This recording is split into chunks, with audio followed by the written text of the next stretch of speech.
Okay, so now let's talk about composite numbers and factor trees. So some of you have may have done this in primary school, but I'm going to explain it from scratch, and I'm also going to explain another way that I think is more efficient to do it. So what is it?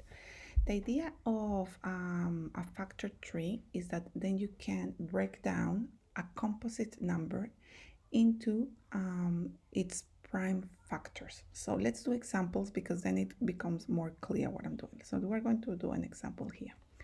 So example one, we're going to find the prime factors of 50. So prime factors. So look that these ones is different from what we have done before, prime factors of 50, because here there is a condition. I can only do prime factors.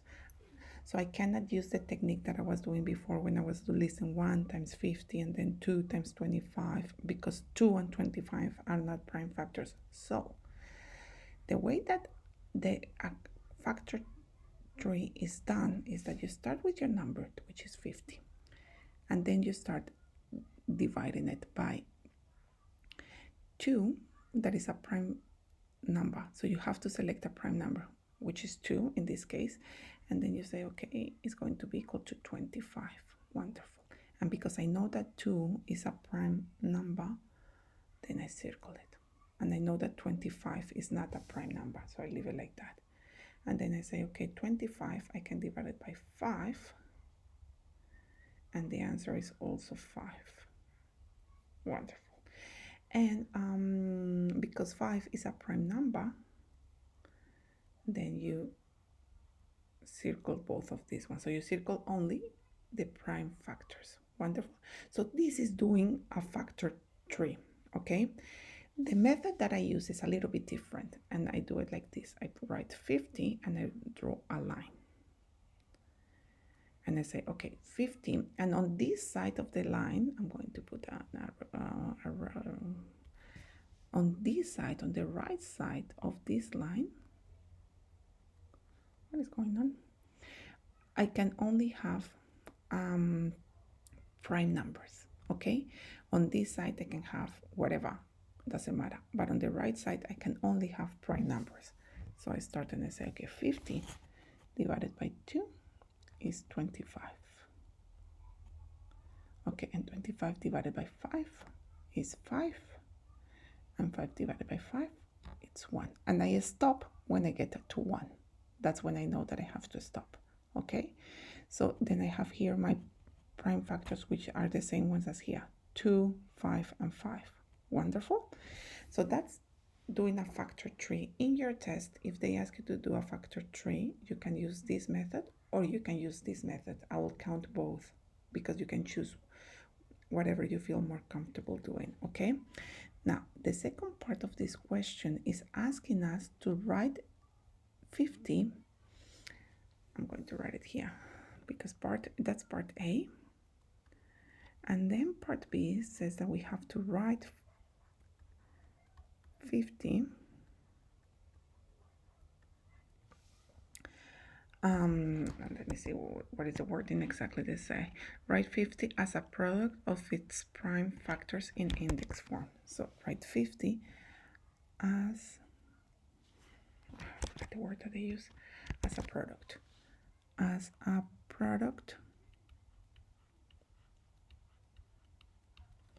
of its prime factors in index form.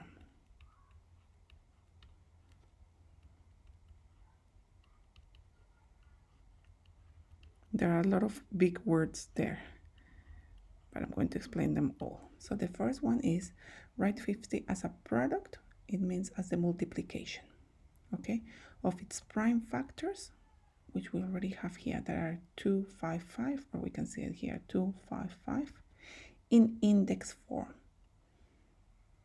So index form, I'm going to write it first and then I'm going to explain how we do it. So what we do is we say 50 is equal to, and we write it in order. So the first one, it will be 2, times, I can write it as 5 times 5. Agree? And if we do that operation, we know that 2 times 5 is 10, times 5 will be 50. But it's asking us to write it in index form. Index form says that we don't repeat this 5 by 5. What we do is we write it as 2 times 5, and we write a little number here, an index. And this little index here is saying that I have 2 5s, that I'm multiplying 5 times 2. I'm going to do just here a big bracket because there is something very important here. A lot of students get confused and say, okay, if I have 5 to the power of 2, that's how we write it, or 5 squared, that means that is 10. And this is wrong, as we just know, because what we're doing is 5 times 5. So when you have 5 and you have the little index on the top, that means that what you're doing is 5 times 5, agree, twice, and that will be equal to 25. Let's do another one. If I have 2 to the power of 3, is it 6? No, it's not 6. What is it? It's 2 times 2 times 2, which is equal to 8. Okay, so be very careful with these index numbers here that we have. It means that we have, if I have a 3 here, it says that I'm multiplying that number 3 times, that I have 3 2's, or in this case that I had 2 5's. Okay, so going back to our question, it says write 50 as a product of its prime factors in index form. So this is our answer. 50 is equal to 2 times 5 squared, and that will be our answer. You will do more questions like this one and to practice it more. Okay, wonderful.